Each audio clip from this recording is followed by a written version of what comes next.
आज हम मनुस्मृति के द्वितीय अध्याय में वर्णित अभिवादन विधि के विषय में अध्ययन करेंगे कि अभिवादन 3 प्रकार का होता है, नित्य, नैमित्तिक और काम्य। नित्य अभिवादन वह होता है जिसे प्रतिदिन आवश्यक बताया गया है कि प्रतिदिन जो है हमें अपने से जो वृद्धजन हैं, सम्माननीय हैं, गुरुजन हैं, उनका अभिवादन करना चाहिए, वो नित्य होता है। नैमित्तिक किसी विशिष्ट अवसर पर ही अभी जो करने योग्य होता है वो नैमित्तिक अभिवादन कहा गया है। और काम्य कि किसी विशिष्ट काम या अभिकांक्षा से प्रेरित होने पर किया जाने वाला जो अभिवादन है वो नैमित्तिक काम्य अभिवादन कहा गया है। कि अभिवादन करने के क्या लाभ हैं, अभिवादन करने से हमें किसकी प्राप्ति होती है, उसके विषय में मनुस्मृति के 121वां जो इसका श्लोक है द्वितीय अध्याय का, उसमें बताया है कि अभिवादनशीलस्य नित्यं वृद्धोपसेविनः चत्वारि तस्य वर्धन्ते आयुर्विद्या यशोबलम। कि अभिवादनशीलस्य कि अभिवादन करने से कि मनु के अनुसार कि जो ज्येष्ठ एवं जो आदरणीय है, सम्माननीय है, श्रद्धास्पद है, उनको यदि प्रणाम किया जाता है, उनको प्रणाम करते हैं, उनका अभिवादन करते हैं,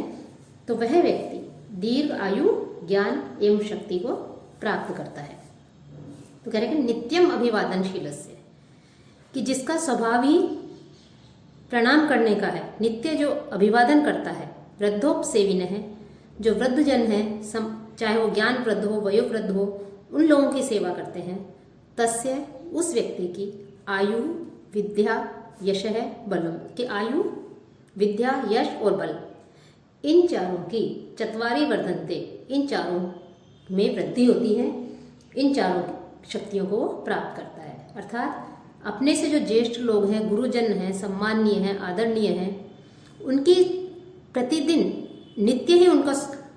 प्रणाम करने वाला, उनकी सत्कार करने वाला, उनका सम्मान करने वाला, अभिवादन करने वाले व्यक्ति की आयु, विद्या, यश और बल, इनमें इन शक्तियों को वो प्राप्त करता है, इनमें जो है उसकी वृद्धि होती है। अब अभिवादन क्यों किया जाए, इसके विषय में एक विज्ञान सम्मत भी माना जाता है इस तर्क को। उसके लिए कहा जाता है कि ऊर्ध्वं प्राणाः ही उत्क्रामन्ति यूनः स्थविरे आयति प्रत्युत्थान अभिवादाभ्याम पुनः तान प्रतिपद्यते। कि जब कोई गुरुजन आ जाते हैं, हमसे जो बड़े लोग, वृद्धजन, उनके आने पर कि स्थविरे आयति कि वृद्धजनों के आने पर, गुरुजनों के आने पर, जो यून है, जो युवा हैं या जो उनसे कम उम्र वाले, कम आयु वाले जो व्यक्ति हैं, उस युवक के प्राण ऊर्ध्वम उत्क्रामन्ति, उनके प्राण जो है वो ऊर्ध्व दिशा में उत्क्रमण करने लगते हैं। अर्थात किसी वृद्धजन के आने पर, किसी सम्माननीय व्यक्ति के आने पर, बड़े व्यक्ति के आने पर जो प्राण है वो प्राण जो है हमारे वो ऊर्ध्वगमन करने लगते हैं कि ऊर्ध्व दिशा में ऊपर की ओर जो है वो उत्क्रमण करने लगते हैं, चढ़ने लगते हैं।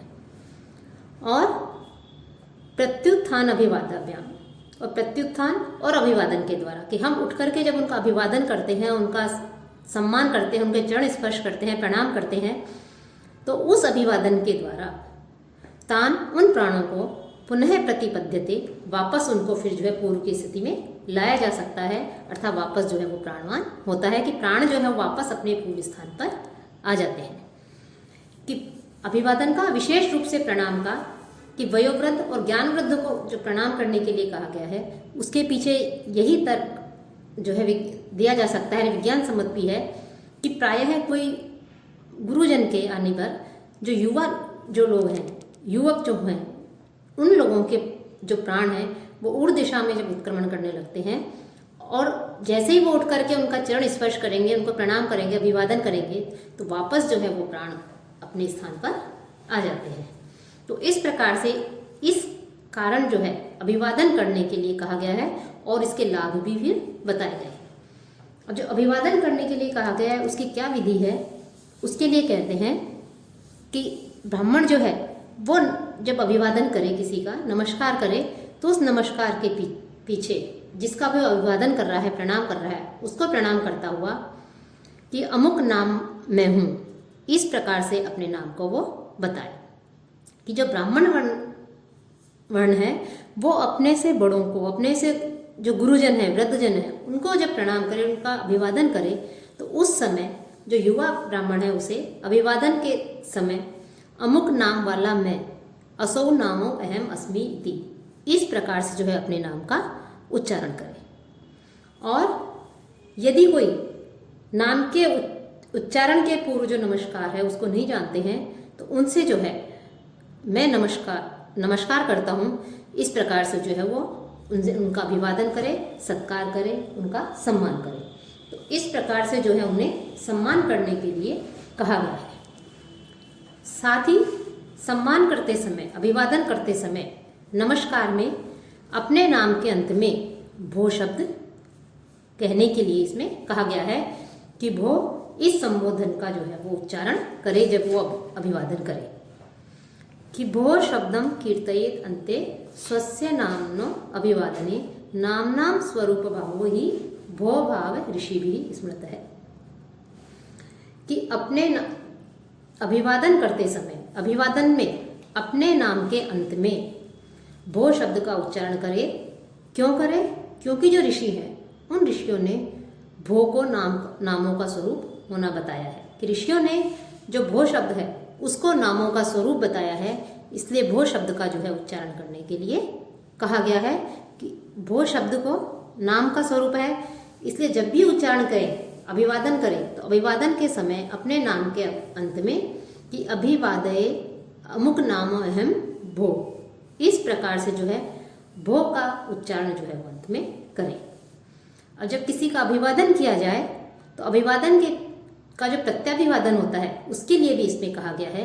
कि अभिवादन करने पर जो जिसका अभिवादन कर रहे हैं उसका अभिवादन करने के पश्चात उसका भी कर्तव्य बनता है कि वो भी जो है उसे आशीर्वाद आदि प्रदान करे। तो प्रत्यभिवादन की क्या विधि है उसके लिए जो है वो कह रहे हैं कि आयुष्मान भव सौम्य इति वाच्यो विप्र अभिवादने अकारश्च अस्य नाम्ना अन्ते वाच्य है पूर्वाक्षर है प्लुत है। कि विप्र अभिवादने, कि अभिवादन जब किया जाता है तो अभिवादन करते समय विप्र है अभिवादने, कि प्रणाम करते हुए ब्राह्मण को आयुष्मान भव, कि आप जो है दीर्घायु हो, सौम्य है कि हे सौम्य, कि हे सौम्य तुम जो है आयुष्मान हो, दीर्घायु हो, इति वाच्य, यह ब्राह्मण से कहना चाहिए। कि यदि कोई ब्राह्मण अभिवादन कर रहा है तो जिसका अभिवादन कर रहा है वो जो है उसे अभिवादन जब वो करे उसके पश्चात हे सौम्य तुम आयुष्मान हो, इस प्रकार से जो है वो कहे कि आयुष्मान भव सौम्य है, इस प्रकार से ब्राह्मण से कहना चाहिए। अस्य नाम्नः अन्ते च, और नमस्कार करने वाले के नाम के अन्ते च, अंत में पूर्व और पूर्व के अक्षर है, पूर्व का जो अक्षर है अकार है उसको प्लुत है वाच्य, कि प्लुत अर्थात ह्रस्व से त्रिगुणे जोर से जो है कहना चाहिए। कि प्लुत जो है वो त्रिगुणित होता है, जैसे ए आ ई, तो इस प्रकार से त्रिगुणित कहा गया है। तो प्लुत जो है उसका उच्चारण करने के लिए उन्हें कहा गया है कि प्लुत का उच्चारण करना चाहिए। कि प्रणाम करने वाले के नामांत में और पूर्वाक्षर जो ए है उसका उच्चारण प्लुत किया जाए, ये इसमें महर्षि मनु ने जो है इसमें बताया है उच्चारण प्रत्यभिवादन के समय। और जो मूर्ख व्यक्ति है उस मूर्ख व्यक्ति के अभिवादन का जो है इसमें निषेध कहा गया है। कि जो ब्राह्मण नमस्कार के बदले नमस्कार को नहीं जानता है, ऐसे व्यक्ति के लिए विद्वान व्यक्ति को चाहिए कि न तो वो उसे जो है उसको नमस्कार या उसका अभिवादन नहीं करना चाहिए। अर्थात प्रणाम के उत्तर में यदि कोई प्रति प्रणाम नहीं करता है, उसको प्रत्यभिवादन नहीं करता है, उसको करना नहीं जानता है, तो विद्वान व्यक्ति को चाहिए कि ऐसे चाहे वो ब्राह्मण ही हो तो ऐसे ब्राह्मण को भी कभी भी प्रणाम नहीं करना चाहिए। क्योंकि प्रत्यभिवादन शून्य ऐसा ब्राह्मण तो जो है शूद्र के समान उसे माना गया है। और जब परस्पर में आपस में मिलते हैं तो ब्राह्मण से जो है कुशलता पूछनी चाहिए, क्षत्रिय से अनाम, क्योंकि ब्राह्मण का कार्य है यज्ञ करना कराना, दान देना लेना, हवन करना कराना, अध्ययन अध्यापन, इसलिए उसका आरोप कुशल रहना आवश्यक है, तो उससे कुशलता पूछनी चाहिए। क्षत्रिय का कार्य है रक्षा करना, राज्य चलाना, इसलिए उससे अनामय और वैश्य से भी जो है क्षेम पूछना चाहिए। इस प्रकार का जो है उन्हें कहा गया है कि ब्राह्मण के मिलने पर कुशलता, क्षत्रिय के मिलने पर स्वास्थ्य विषय जो है उससे प्रश्न पूछने चाहिए, और वैश्य से मिलने पर कुशल क्षेम अर्थात कल्याण जो है इस प्रकार का प्रश्न पूछने के लिए जो है इसमें कहा गया है। और छोटा भी यदि कोई व्यक्ति हो लेकिन वो दीक्षित हो, कि यज्ञ आदि जो बताए गए हैं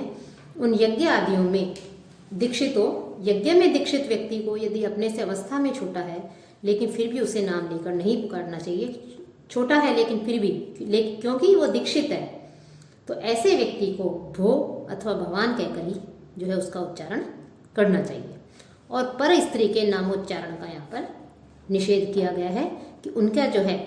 नाम का उच्चारण नहीं करना चाहिए। उसे भवती, सुभगे या भगिनी आदि जो शब्द हैं इन संबोधन से जो है उसका अभिवादन करना चाहिए। साथ ही जो कम उम्र के जो अपने जो संबंधी हैं, मामा हैं, चाचा हैं, ससुर है, ऋत्विज है, इनके और मौसे आदि जो हैं इन सबके अभिवादन के लिए भी इसमें मनु ने जो है उनका बताया गया है कि इन सब का जो है अभिवादन करना चाहिए। साथ ही साथ अभिवादन करते समय कि ब्राह्मण और जो क्षत्रिय है उन ब्राह्मण और क्षत्रियों में पिता पुत्र का भाव इसमें बताया गया है कि ब्राह्मण और क्षत्रिय इन दोनों में पिता का और पुत्र का जो है वो भाव होता है कि ब्राह्मणम 10 वर्षम तु 100 वर्षम तु भूमिबम पिता पुत्रो विजानीयात् ब्राह्मण है तू तयो पिता।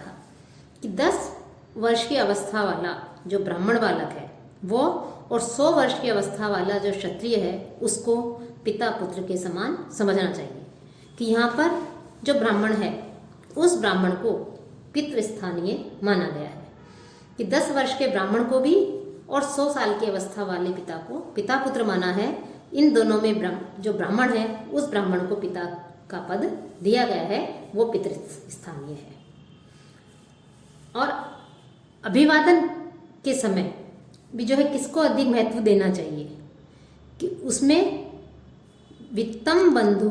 वयः कर्म विद्या भवन्ति पंचमी एतानि मान्य स्थानानि गरियो यत् उत्तरम। कि वित्तम कि धन, बंधु, वय, आयु, कर्म और विद्या, पंचमी विद्या और विद्या, ये जो पांचों जो है ये एतानी मान्य स्थान, ये सभी पांचों जो हैं मान्यता के स्थान है। कि धन, बंधुत्व अर्थात भ्रातृत्व, आयु, कर्म और विद्या, ये 5 जो है मान्यता के कारण हैं। और इनमें जो उत्तरोत्तर है यद्यत उत्तरम तद गरियो भवति, इनमें जो जो उत्तरोत्तर है कि जो जो बाद वाला है वो जो है अधिक श्रेष्ठ है। अर्थात इनमें उत्तरोत्तर श्रेष्ठता जो है मनु ने बताई है कि धन से बंधुत्व बड़ा होता है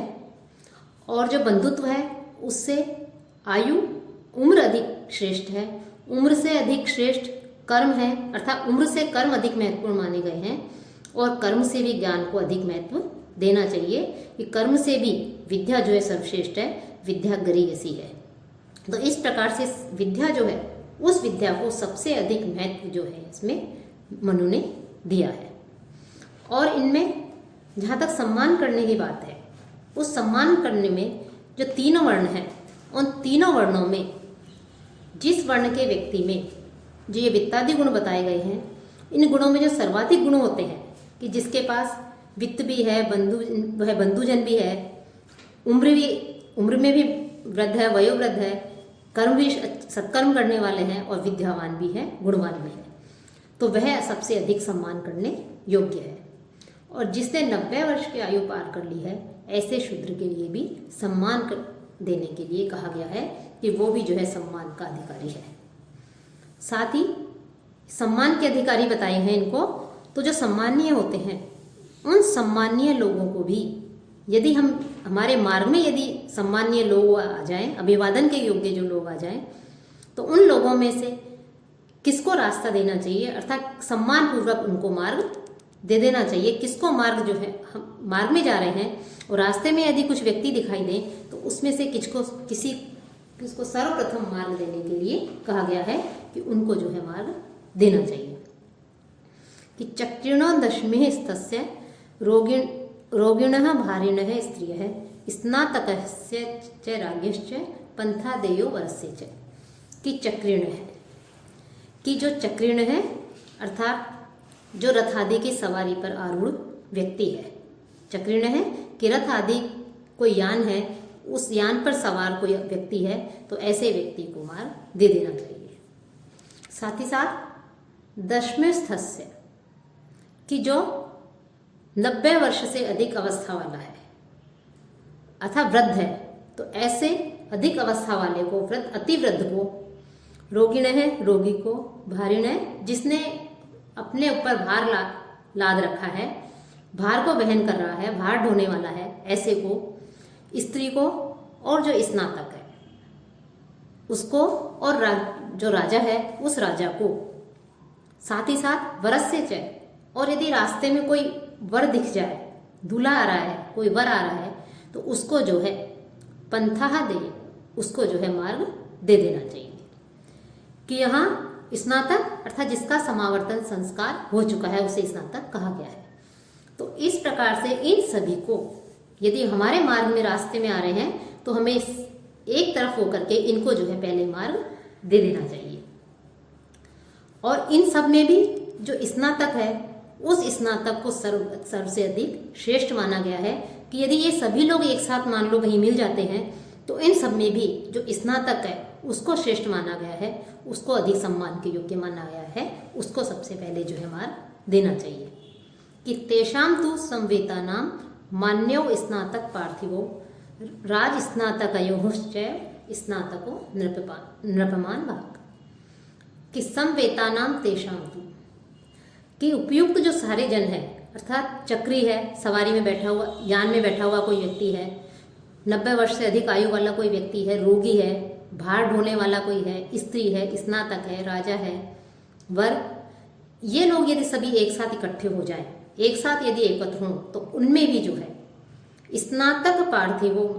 इनमें जो है राजा और जो स्नातक है उनको सबसे अधिक जो मान्यो, ये सम्माननीय है, इनको सम्मान देना चाहिए। और राज स्नातक यो, और राजा और स्नातक इन दोनों में भी किससे अधिक श्रेष्ठ बताया गया है, स्नातक एव नृपमान भाग भवति। कि स्नातक भी राजा के द्वारा सम्मान पाने के योग्य है। कि अर्थात इन सब में तो स्नातक और राजा ये दोनों श्रेष्ठ हैं, इन दोनों सम्मान के योग्य हैं, अभिवादन के योग्य हैं, इनको मार्ग दे देना चाहिए। लेकिन स्नातक जो है वो राजा से भी अधिक मान्य बताया गया है, सम्माननीय बताया गया है, सम्मान पाने का वो अधिकारी है, इसलिए उसे सबसे पहले मार्ग देना चाहिए। साथ ही इसी अध्याय में जो है मनु ने कि जो आचार्य है, उपाध्याय है, गुरु, ऋत्विक, इनकी जो है परिभाषा दी है, वो हम अगले व्याख्यान में अध्ययन करेंगे। तो इस प्रकार से जो है यहाँ पर अभिवादन विधि के विषय में मनु ने बताया है, किस प्रकार से कैसे अभिवादन करना चाहिए। अब सम्मान केवल, कुछ लोगों का सम्मान तो केवल आसन से उठ जाने में हो जाता है, अभिवादन की आवश्यकता नहीं पड़ती। लेकिन कुछ के लिए जो है उठ करके जो है अभिवादन करने के लिए कहा गया है कि ब्राह्मण को किस प्रकार से जो है अपने हाथ जो है जोड़ करके या चरण स्पर्श करके किस प्रकार से जो है उनका अभिवादन करना चाहिए। और साथ ही साथ अभिवादन के पश्चात प्रणाम पाने पर कोई गुरु या व्यक्ति जो है प्रत्युत्तर देता है, जो आशीर्वचन कहता है, उसे प्रत्यभिवादन कहा गया है। तो उसे जो है इस प्रकार से प्रत्यभिवादन भी करना चाहिए। और अभिवादन कर्ता के नाम का प्रत्युत्तर में अभिवादन कर्ता के नाम का अंतिम जो 3 मात्रा वाला जो है अंतिम अक्षर जो है वो 3 मात्रा तक बढ़ा दिया जाता है, अर्थात वो प्लुत होता है। और ब्राह्मण को इस प्रकार जो है प्रत्यभिवादन देना चाहिए कि हे भद्र, आप दीर्घजीवी हों, और नाम का अंतिम स्वर जो है वो प्लुत कर देना चाहिए। और उच्च वर्ण और निम्न वर्ण सबके लिए जो है एक तरह से चाहे आयु में श्रेष्ठ हो या कैसे भी हो, उनके अभिवादन के विषय में भी मनु ने बताया है।